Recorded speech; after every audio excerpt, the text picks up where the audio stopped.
O te whiwhi te whātalo whātule o ngā tutonu nei wa yasolo tātua te pele, e alu mai e se whaopoponga nisi o Tala I mea lo te tupu si o tātua te no I Sāmoa. O le awha I wina le tautua le komisina o New Zealand mo Sāmoa, ia Dr. Trevor Matheson, ai wha I wina se tasi o an tautua o whainga pa anga Sāmoa ma New Zealand, I le toe whaatupe ina fo I leo le malo New Zealand, lau papa wha I loilo e sila fia ai e turisi ma tangata tā whawhao mai mo mai whafo. Tua oio nuu mawhio anga I Sāmoa e le ngata upolu a o whapea fo I sa vai. O se tūlanga tāra whea ngai tele lea a o aluato Sāmoa mo tani ngā mālo e le fontanga tele a te tai o mālo le tau pulenga usuia mai I Sāmoa. Pea ngai whaata a milo mālo I lea tunu. Na whai loa le teitei whono le komiti whaatono le neipolo keti, e tolu se lau duas fulwafe fitu se lau valas fulwalu tālas fuluiva sene, le tau ato le polo keti, pe ona tu inatulu na whaatinonga, e le kompania le Science Studio. O le whalitui ato ili na whaaftai le malo New Zealand tawalatu le komsina I Sāmoa nei, e le sanga whaatino ina pele le malo New Zealand, o whainga pā anga po whainga wō wha maoni, I le vāo Sāmoa ma lea fo ia tino. Na whai ule nei fua fuanga, I le tawa au I nātu leo ni mea alofa mai le pūlengo tangata tā whao mai mua mai Sāmoa, mo le sunga ia Dr. Trevor Matheson, mo lana tautua I le atina ina, o le tūtau le tūrisi, mo lo tātoa tino. Wa whailo I atu le autostala le tamaitai tau sala o Sāmoa, leo wa matua mautua na tāpenanga mo le sa ilingo le la leo le Pasifika. Le whātau teie Nauru, e le aso lua se fulmalevalu o le masina le neo Januari, se I o atu I le aso tōna I le aso wha leo Februari. E tō fitu le tau sala Sāmoa tau sala o le atau vai le atau vanga. E au fia le tau sala Maitonga, Papua New Guinea, Marshall Island, Amerika Samoa, Palau ma Nauru. O le tausanga nei ua wha mawina e a to I le tōrs fulma le wha tausanga. Tau na wha waina le nei tau wanga tele tanu mali tausanga e a whiwa se lau walu se fulma le fitu.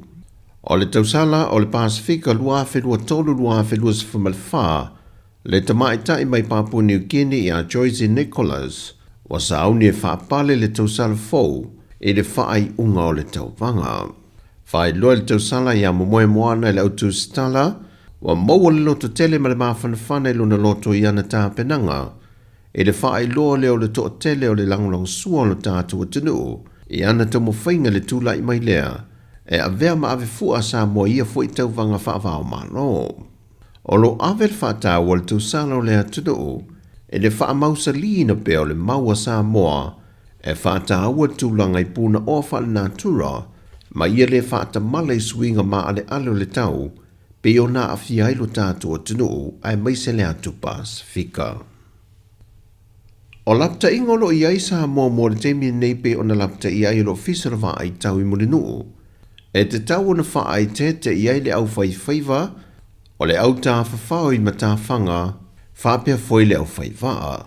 O le whai unga le vaiaso na a mata lapta I ai lo le ofisal tau Sāmoa, e le tūlanga si o au mo mapeau, pe ona vai e leo Sofia e ngalu lungo o ala te tele whaata amilo le antunu, e mai se I a inga tūmata whanga. O se vainga wapine e le swinga o tau, e pe o se tasi o whaafangota ni ali isaina, le ua paulia nei lungo le au e lata le tali ngalu I mata autu, e na ua motu le taula, e le malo losi o ngalu whawhati. O le asa whareile fo o le vaiaso te nei, na lei mawhai e o na taula se tasi o meli lau pase se na fua mo Sāmoa, e le malo losi o ngalu, mai wai lava e na toe foi. Whaalia le sui o le ofisa lava ai tau, e le o iai lava nisi lapta inga pe I o whama matangi malo losi molo tātou atudo, e na o ngalu mawalulunga ma malo losi le o lo lapta iai, o lo a ngai mai pe le tui mātu o Sāmoa, mai ea a fiai lo tātou wafu whaavao maloi ma tāutu. O le toe whao popo o le isi whasalau 5 Tala, mo le tangata Sāmoa wa sitiseni atunu I whafo, e malanga mai lo tātou atunu o matalo sanga e whaamanga ina o tātou masini whaama mātoto, O se tūlanga le Italiaina e le sui o sa fata numero mua le anao Ronnie Porsini, e lona ia fina ngalo na ufolsia le mata opu nel fontanga le parlemene. Tato watunu o leo mau fafu leo ngai mai. Na se lau lima sfulu leo no se lau. Tau se lau pasene si tang. Ai mantua ho ele se senga. O le foi mai o tam whanau o tau tua ia tunu e mamau. O foi mai lo na tunu. A le alu ar Sāmoa i New Zealand. E le so na tunu New Zealand. A tau ngata i pe mea New Zealand tau ngata i pe. A le foi mai o tam whanau sa tau tua e foi mai le tunu. Maliele, ia le o tau se lau. O no se lau Tala. Tau tulai mai le whionga minister se fo malo ina. Ola se tau. Na tali fwai tau le fionga le minister o se fo maloloina, le fionga valasi rua pito whanua ta fito sele. Ai lau whionga le whongwhakalai. Tai. Le ai se mea o a whai. Malamalama Sāmoa, malamalama whafu. Ia o lesi whai mea sa u whaukua i ngai kaka ngā solo aku. A whai ake ngau ia pa ulau. Whao ngā passport Sāmoa. Whao ngā passport Sāmoa. Na tuolano le fionga le minister o se fo maloloina le sui whaipule o sa fata numero mua. Whakali se e mis kā soi fua maloinga. Na whai leo au fua. A le mea leo kakalangoa koe, wa umanga u wha mangingo i kai mosola. Mangingo lama me u. Ia, e lei foi se kio langa o vai kaunge ua kawhanga solo me o launga whapukiki. Ia, e koe sao mai.